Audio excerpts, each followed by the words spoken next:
En ce moment, je suis tombé dans la matrice 10 000 pas, Raptor Nutrition, du bon gros dev perso. Alors voilà, on pense ce qu'on veut de Raptor Nutrition, même de Raptor. Et donc j'écoute son podcast en ce moment et il y a un truc que je trouve assez bizarre. C'est peut-être le truc qui me parle le moins avec ce côté dev perso, looks maxing et tout, que Raptor peut avoir un petit peu avec plein de gens en haut aussi. C'est tout le côté art sartorial, bien s'habiller, mettre des bretelles, en fait s'habiller comme un riche en fait. Parce qu'on en dit ce qu'on veut, l'élévation sociale en France, ce n'est pas une histoire d'argent, pas du tout. C'est une histoire d'éducation et je vais vous le prouver. La richesse dite des biens matériels, des possessions, distingue à l'intérieur deux types de riches. La old money, en gros les vieilles familles bourgeoises et leurs enfants, donc un argent qui se perpétue par l'héritage, et la new money, donc les mecs comme moi ou comme plein d'autres influenceurs Dubaï qui ont fait fortune sur internet, je sais pas comment, et qui vont faire du jet ski, des yachts, voilà, des trucs comme ça, qui vont porter un petit peu des grosses marques un peu clichés. C'est pas forcément mon cas, hein, je suis jamais allé sur un yacht ni fait du jet ski, mais c'est l'idée que je veux amener. Et c'est bizarre, mais de plus en plus j'ai l'impression que c'est moins bien vu de faire partie de la new money que de la old money. Je pense que vous le voyez à chaque fois sur les TikTok de gros influenceurs qui achètent des Ferrari, les Andrew Tate, les machins. Il y a plein de commentaires qui disent ouais, les vrais riches ils achètent pas de Rolex, ils ont pas envie de prouver les vrais riches, parce que voilà, souvent les mecs qui viennent de classe plus pauvres et qui deviennent riches ensuite, ça ils aiment bien le montrer. J'en fais partie parce qu'on a de l'ego, parce qu'on a sans doute des insécurités dans la tête. Voilà, c'est un truc qui est clair. Mais au moins on l'a fait nous-mêmes notre argent, alors que je trouve que l'argent old money dit de l'héritage, c'est beaucoup moins propre. Tu vois ce que je veux dire? J'ai toujours été, alors c'est peut-être mon seul penchant gauchiste, on va dire, j'ai toujours été contre l'héritage et pour la taxation complète de l'héritage. Pas complète, on s'entend, mais en grande partie, tu vois, sur les très gros héritages, parce que je trouve qu'on peut pas se dire méritocrate si on est dans un pays où il y a autant d'héritage. Donc vous distinguez bien d'un côté l'argent, les possessions matérielles et la culture, l'éducation, le style de vie, les mœurs de la classe vraiment bourgeoise en France. Quand on parle d'ascenseur social en France, on parle finalement assez peu d'argent, mais davantage d'éducation, de culture. Un mec qui part de zéro et qui finit à 100K par mois, mais à flamber à Dubaï dans des conneries et faire l'influenceur lifestyle sur les réseaux, aura moins cette allure de mec qui a gravi l'ascenseur social que le gars qui part aussi de zéro, mais qui finit à 3-4 000 cadres dans une grande entreprise française. Alors évidemment que la notion de faux riche et de vrai riche n'a rien à voir, hein. Dans tous les cas, quand je vois quelqu'un dire ouais non mais les vrais riches ils achètent pas de Rolex,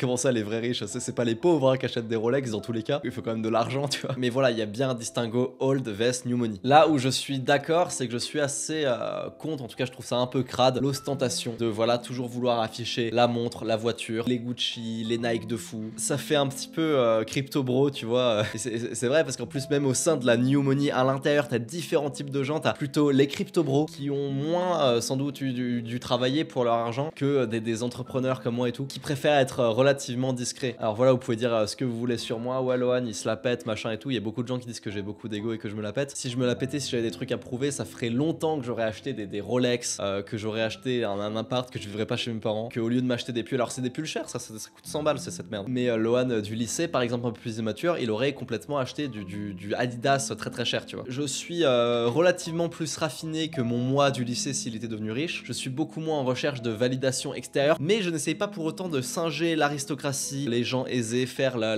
old money justement, m'habiller dans un truc qui ne me correspond pas. Je préfère juste m'habiller dans un truc qui me correspond. Je sais que dans tous les cas, pour les bourgeois, pour les aristocrates, si t'es pas né bourgeois, si t'es pas né aristocrate, tu fais pas partie de leur gang. Et ça me va très bien, ça m'intéresse pas d'être avec des gens riches qui sont devenus riches par l'héritage. Et je ne comprendrai jamais les mecs comme Raptor ou comme Stéphane Edouard un petit peu, qui partent de très bas et qui une fois qu'ils ont réussi, au lieu d'essayer de vivre leur vie peinard, sans pour autant flamber dans des conneries, veulent à tout prix montrer qu'ils sont de la haute, s'habiller classe, avoir un langage, un parler très noble et tout, parce qu'on a envie de se faire accepter par les nobles. Les nobles ne nous accepteront pas parce qu'on n'est pas des vrais nobles. C'est une discrimination encore bien pire que le racisme. Si t'es né pauvre, ou même classe moyenne, hein, moi je suis pas pauvre, hein, je suis classe moyenne, peut-être même aisé pour certains, et malgré tout, jamais de la vie, je ne serai considéré comme bourgeois et je serai accepté par ces gens-là. Faut vraiment arrêter avec cette distinction vrai riche, faux riche, parce que ça nous amène à penser qu'il y a un bon comportement qui est être noble en fait, se comporter comme un bourgeois, et le mauvais comportement qui est aller faire du jet ski à Dubaï, d'acheter des Ferrari, des machins. Maintenant c'est la vérité, moi quand j'aurai ma voiture, je voudrais m'acheter une voiture qui s'appelle la Corvette C8 en rouge rose un peu, c'est super flashy, et j'ai pas honte, et c'est pas pour autant que je suis flashy voyant sur tout le reste. Voilà, j'aime bien ce style de voiture. Donc je m'adresse à vous qui sans doute soyez jeunes et sont en train un petit peu de commencer à gagner de l'argent dans la vie. Faites gaffe à votre utilisation de l'argent, évidemment ne soyez pas des flambeurs, je pense que dans tous les cas les extrêmes c'est mauvais, hein. Mais n'essayez pas de singer une noblesse, une bourgeoisie qui ne vous acceptera jamais dans tous les cas, comme le fait par exemple Stéphane Edouard. Essayez plutôt de vivre selon vos propres codes, vos propres normes. Si vous avez envie un moment de flamber une soirée parce que ça vous fait kiffer, flambez. Si vous avez envie d'acheter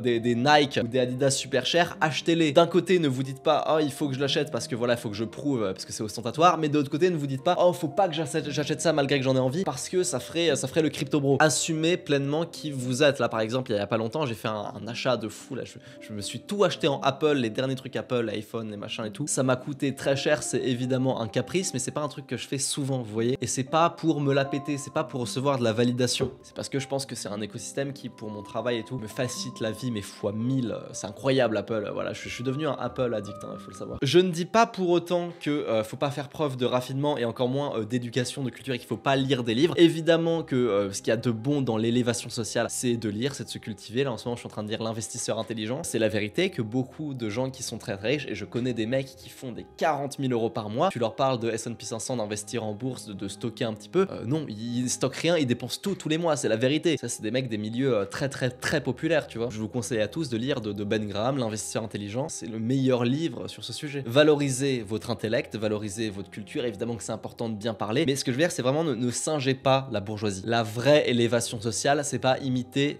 des gens qui vous veulent pas, c'est avoir plus d'argent, évidemment, se construire un vrai patrimoine, l'investir, construire une image authentique et pas se forcer à imiter des gens ou s'interdire des achats. Investissez dans l'éducation, dans les livres et investissez aussi beaucoup en bourse. Construisez-vous un patrimoine ou dans l'immobilier, mais investissez votre argent, ne le flambez pas. Reprenons sur ce distinguo faux riche, vrai, que j'aime pas du tout, mais le faux riche a tort dans le sens où il n'investit rien, il achète des voitures, des vêtements juste pour prouver, pour le mettre sur son Instagram et prouver à ses anciens potes qu'il a réussi. Le vrai riche a tort parce qu'il va s'interdire des achats qui lui feront plaisir, il va vivre selon des codes qui sont peut-être pas les siens, mais il a quand même raison sur le plan de la culture et sur le plan d'investir son argent, il est plus intelligent là-dessus. En bref, investissez, cultivez-vous et si vous aimez les Ferrari, achetez des Ferrari. Si vous voulez que je vous accompagne sur YouTube, le lien est en description. Si vous avez des questions par rapport à cet accompagnement, mettez-les en commentaire et je vous répondrai. Globalement, on vous accompagne de 0 à 10 000 abonnés et ensuite je vous aide personnellement à construire un produit qui vous permettra de vivre de YouTube dès vos 10 000 abonnés en vendant un produit à votre audience. Évidemment un produit cool que les gens vont aimer et pas un truc de merde, hein, peu importe votre niche.